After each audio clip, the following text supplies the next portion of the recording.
یہ ایک پلوامہ کا ناٹک رچایا گیا۔ آج تو حقائق کھل کر سامنے آ گئے۔ اگر آپ جو گوسوامی کی اور داس گپتا، پارتھو داس گپتا کی گفتگو کا اور ان کی جو آپس میں جو واٹس ایپ ایکسچینج ہوا اس کا اگر آپ مطالعہ کریں تو ظاہر ہو گیا کہ یہ منصوبہ بندی کی گئی تھی اور اس کے سیاسی مقاصد تھے۔ بہرنو پاکستان نے آج 27 فروری کو ایک نپا تولا باوقار جواب دیا۔ ہم کشیدگی بڑھانا نہیں چاہتے تھے، ہم صرف دنیا کو یہ باور کرنا چاہتے تھے کہ ہم میں عزم بھی ہے، ہم اپنے دفاع کی صلاحیت بھی رکھتے ہیں، اور اگر ہندوستان نے کوئی مس ایڈونچر کیا تو اس کو منہ توڑ جواب دینے کی ہم صلاحیت رکھتے ہیں۔ ہم نے اپنی سرحدوں کا دفاع کیا، ہم نے اپنی خود مختاری کا دفاع کیا، لیکن ہم نے کوشش کی کہ کوئی جانی نقصان نہ ہو۔ ہم نے ان کے 2 جہاز گرائے اور ایک جو ان کا پائلٹ جو ہمارے قبضے میں آیا، ہم نے فی الفور ایک خیر سگالی کے جیسچر کے طور پر ہم نے اس کو رہا کیا، اور اس کو دنیا نے اپریشیٹ کیا۔ دنیا آج سمجھتی ہے کہ پاکستان امن کا خواہش مند ہے۔ آپ جانتے ہیں کہ جب تحریک انصاف کی حکومت معرض وجود میں آتی ہے تو عمران خان صاحب کا، وزیر اعظم پاکستان کا پہلا بیان کیا تھا؟ آپ امن کی طرف ایک قدم اٹھائیں، ہم 2 اٹھانے کے لیے تیار ہیں۔ دنیا آج دیکھ رہی ہے کہ افغانستان میں ہمارا کیا رول ہے۔ ہم وہاں کے امن کے اور استحکام کے لیے جو جستجو اور جو کاوش کر رہی ہیں وہ کسی سے ڈھکی چھپی نہیں ہے۔ دنیا جانتی ہے کہ ہم نے جو کرتارپور کی راہداری جو ہم نے کھولی، اس کا مقصد کیا تھا؟ اس کا مقصد تھا انٹر فیتھ ہارمنی اور خیر سگالی کو پروموٹ کرنا۔ ہم نے راستے کھولے ہندوستان میں جو سکھ رہتے ہیں اور دنیا جہان میں جہاں سکھ بستے ہیں کہ وہ آ سکیں اور اپنی ایک مقدس جو ان کی جو گردوارہ ہے وہاں اپنا ماتھا ٹیک سکے۔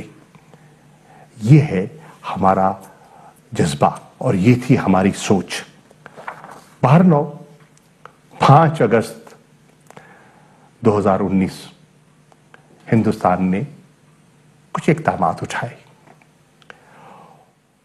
وہ اقدامات ایسے تھے جو کہ کشمیریوں نے یک لخت مسترد کیے، چاہے لائن آف کنٹرول کے اس پار یا اس پار۔ ان اقدامات کو کشمیریوں نے تسلیم نہیں کیا۔ آج سنجیدہ عناصر اس بات پر قائل ہو چکے ہیں کہ وہ اقدامات نہ صرف غیر قانونی تھے بلکہ یک طرفہ بھی تھے۔ ان اقدامات سے جو مقبوضہ کشمیر کی بگڑی ہوئی صورتحال ہے وہ مزید الجھ گئی، اور جو کشمیری ہیں جو پہلے ہی متنفر تھے وہ آج پہلے سے زیادہ سیپا دکھائی دیتے ہیں، پہلے سے زیادہ نالاں دکھائی دیتے ہیں، اور ہندوستان کو اپنے جو اقدامات ہیں ان پر آج ہندوستان کی جو سول سوسائٹی ہے، وہاں کا جو دانشور طبقہ ہے، جو سیکولر ایلیمنٹ ہے، وہ مجبور کر رہا ہے کہ آپ کی کشمیر پالیسی جو ہے وہ ناکام دکھائی دے رہی ہے۔ اس سے ہم لوگوں کے جو دل اور دماغ کی جو لڑائی ہے وہ ہم ہار رہے ہیں۔ ہمیں اس پر نظر ثانی کرنے کی ضرورت ہے۔ وہ کہہ رہا ہے اور دنیا دیکھ رہی ہے کہ جو انسانی حقوق ہیں ان کی پامالی میں اضافہ ہوا. دنیا نے دیکھا کہ سیز فائر وائلیشنز جن میں بتدریج اضافہ ہو رہا تھا جب سے دلی کی یہ سرکار حکومت میں آئی، اس میں خطرناک حد تک اضافہ ہو گیا اور سنجیدہ عناصر تشویشناک تھے اور ہیں کہ اس سے اس خطے کا امن اور استحکام متاثر ہو سکتا ہے. آپ کے علم میں ہے کہ اقوام متحدہ کی سلامتی کونسل میں 5 اگست 2019 کے بعد کم از کم 4 مرتبہ جموں اور کشمیر کے مسئلے کو زیر بحث لایا گیا. آپ کے علم میں ہے کہ سفیر کشمیر عمران خان نے اقوام متحدہ کی جنرل اسمبلی کے 74ویں اور 75ویں اجلاس 2019 اور 20 میں کشمیر کا مقدمہ بین الاقوامی کمیونٹی کے سامنے پیش کیا. ان کے حقوق جس طرح پامال ہو رہے تھے ان کی نشاندہی کی.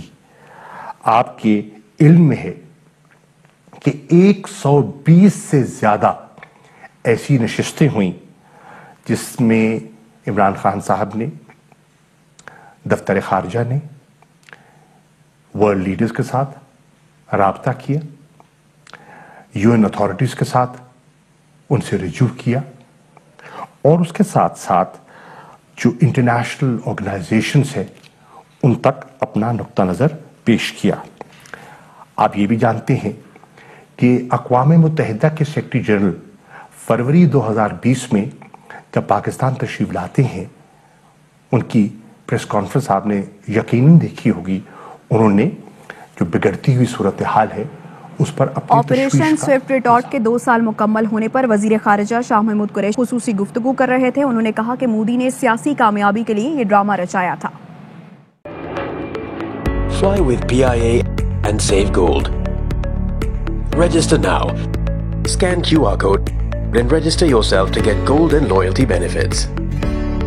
Powered by ARY Sahulat Wallet.